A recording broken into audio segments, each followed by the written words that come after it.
Hello there, friends.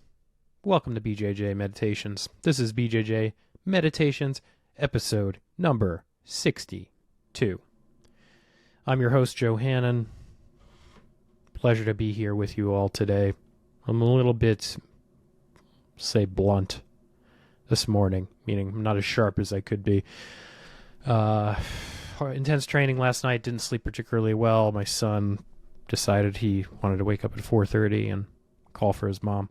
He got me instead.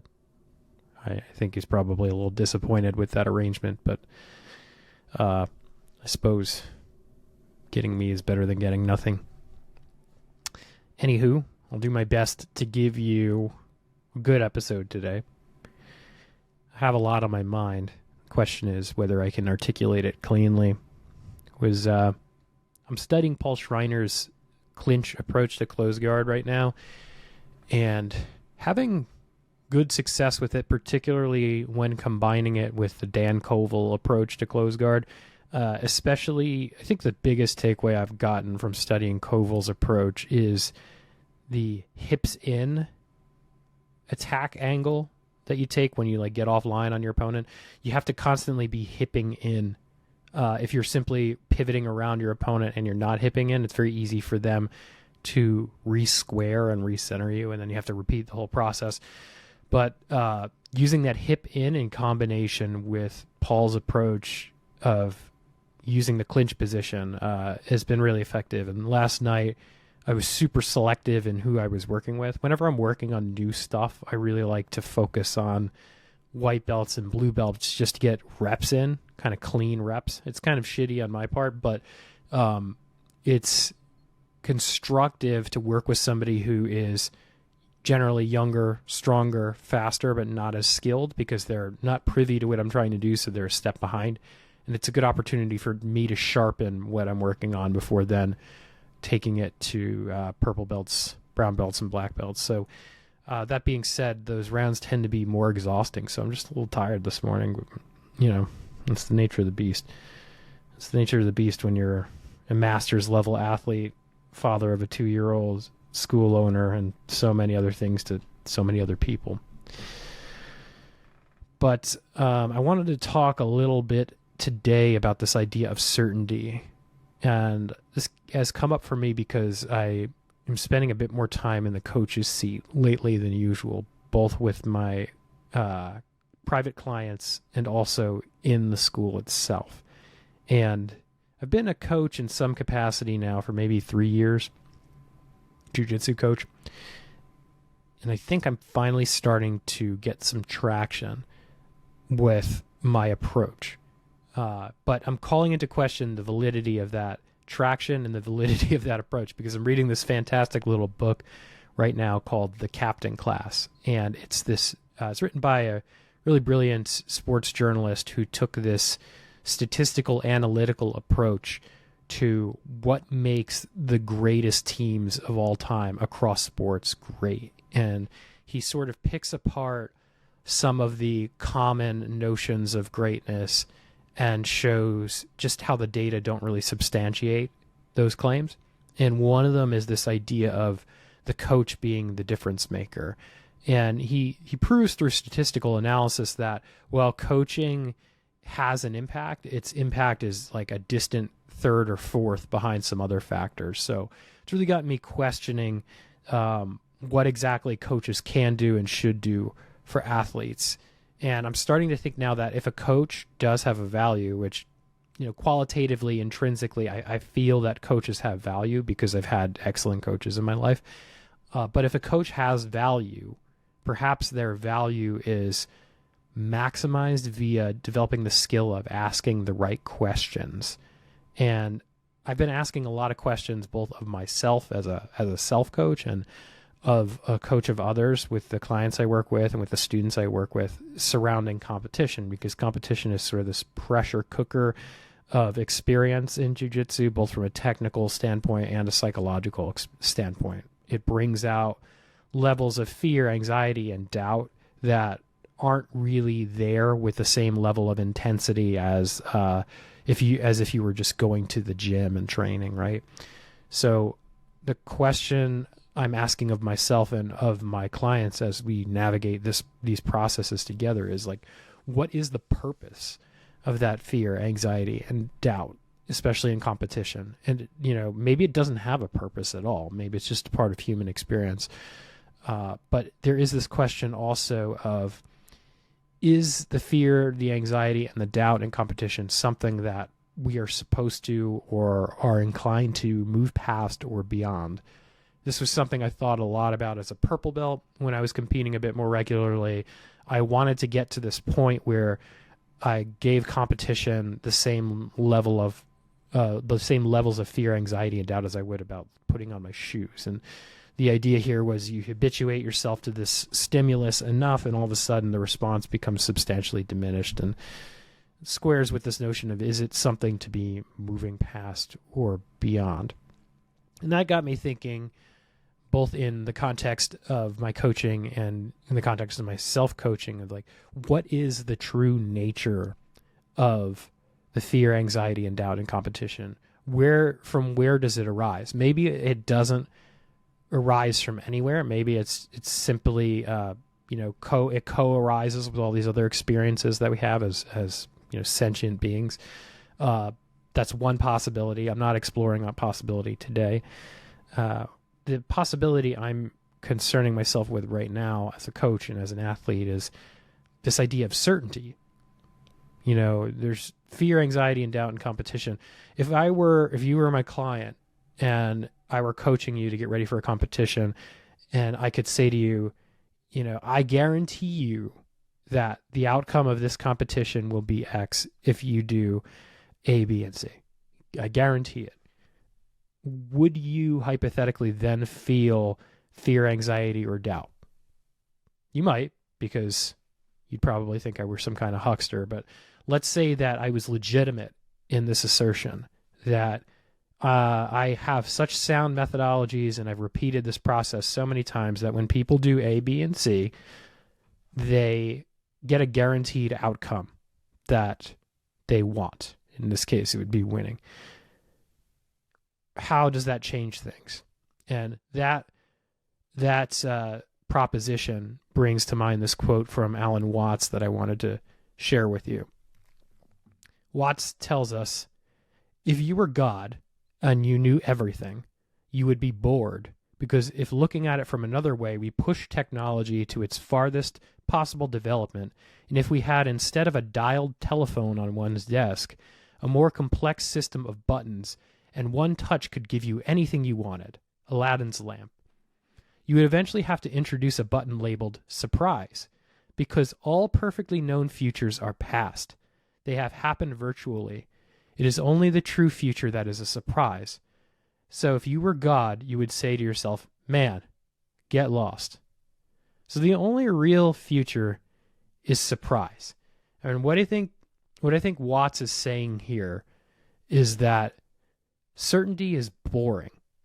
We think we want certainty, but with certainty comes a certain amount of sterility. Experience gets flat. The mystery is gone.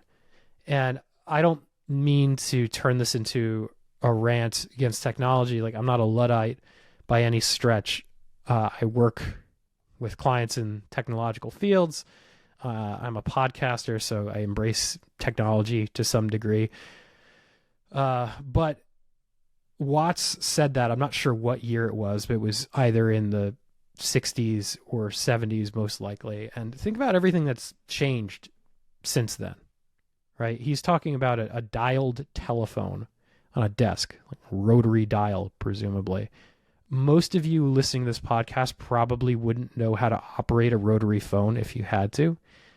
Phones have only had tactile buttons in your lifetime, or they've only ever been digital screens. Like, if I handed my son like a cordless phone, the kind that I grew up with, well, first of all, most of the phones in my house first had cords, but eventually my parents made enough money where we could have cordless phones. But if I handed a corded phone or a cordless phone to my son, I don't think he'd know what it was.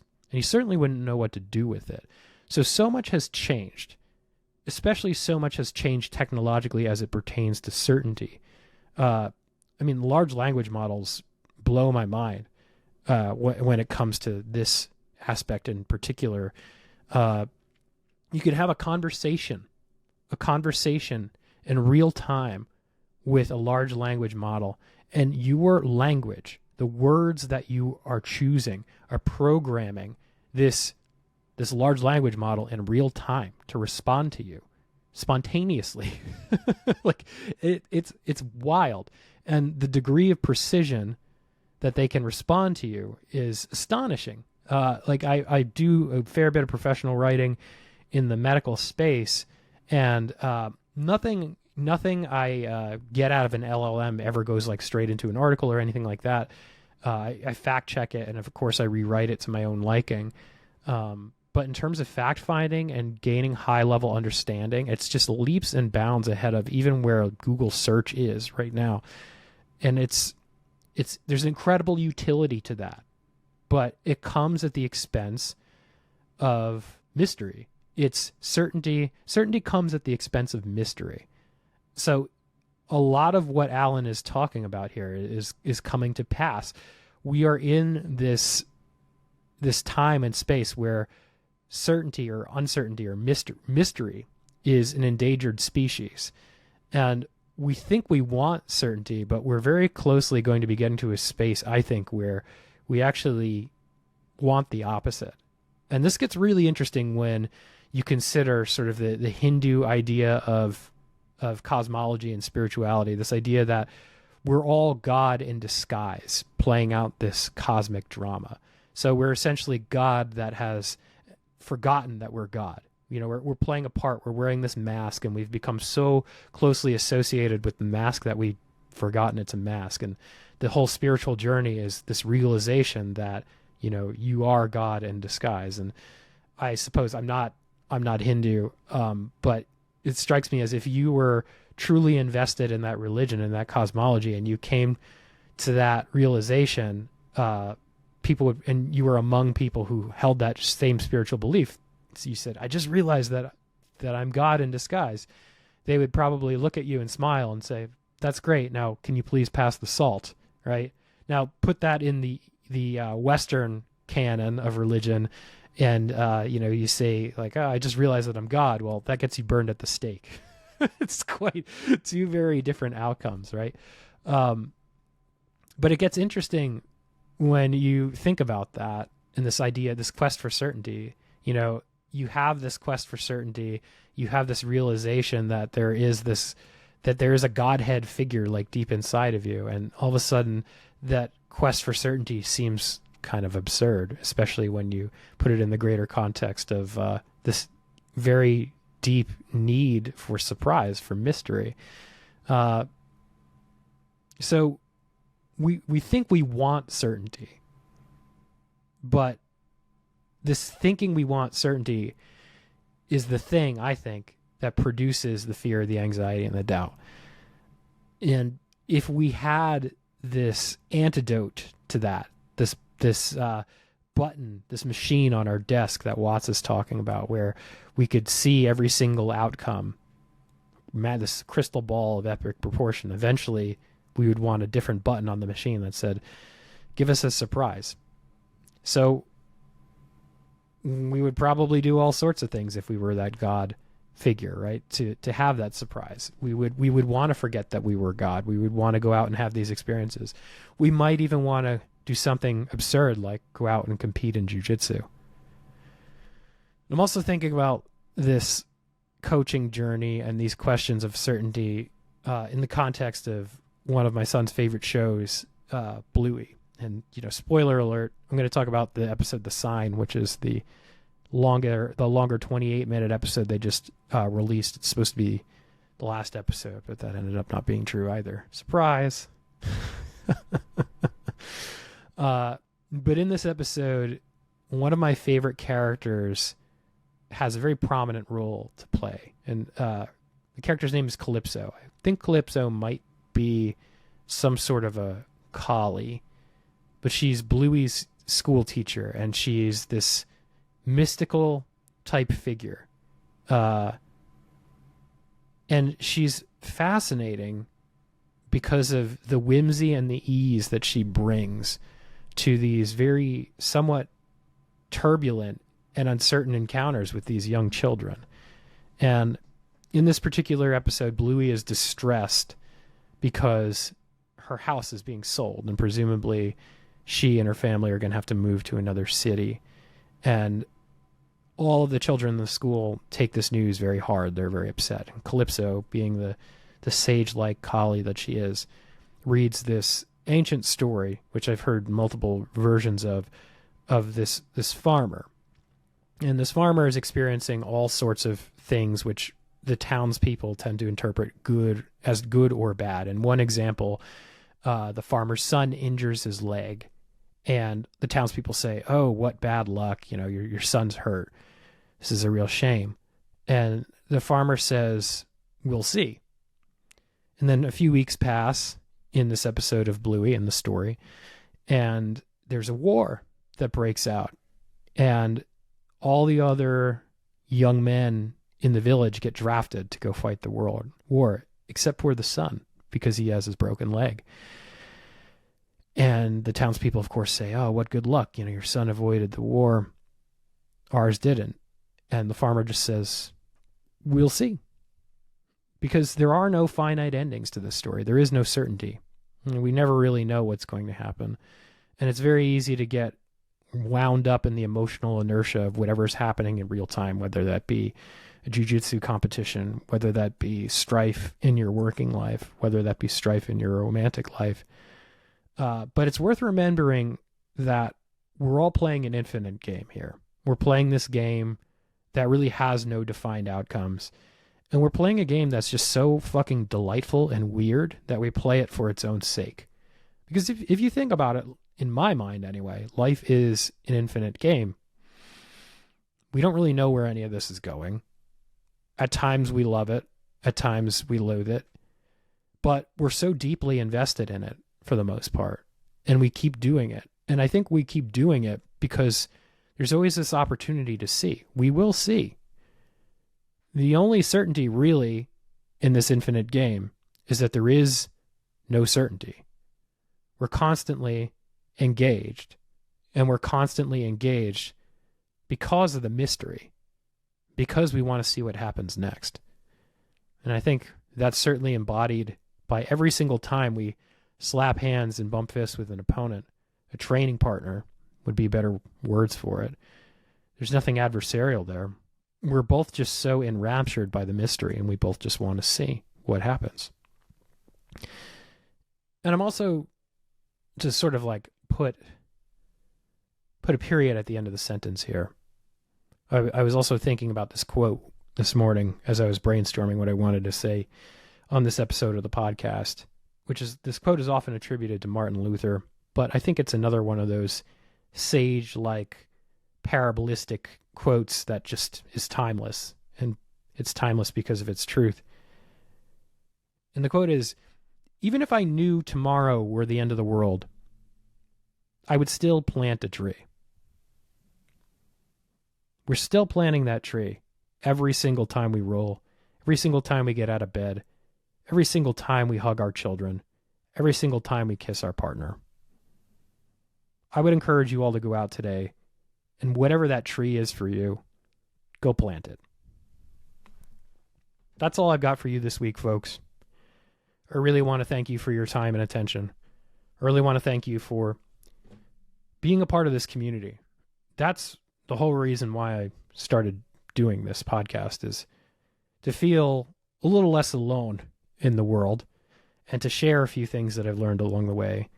And I certainly feel a lot less alone with these thoughts and ideas when I see people engaging with them, listening, commenting, etc.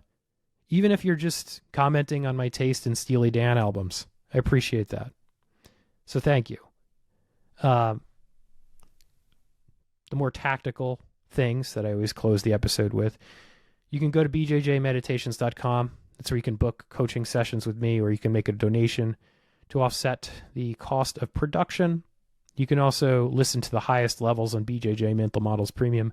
That's the episode that I do with Emily, or the show that I do with Emily Kwok, where we discuss what we do and how we do it in the peak performance consulting space.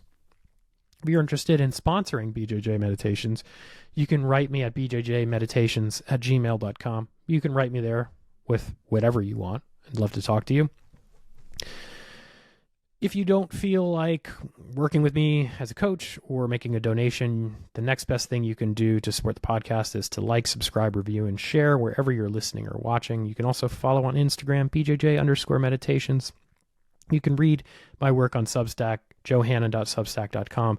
And of course, you can come and train with me at Princeton Brazilian Jiu-Jitsu.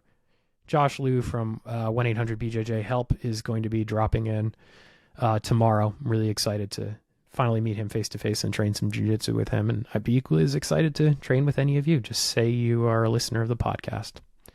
Thanks for listening, folks, and we'll talk next week.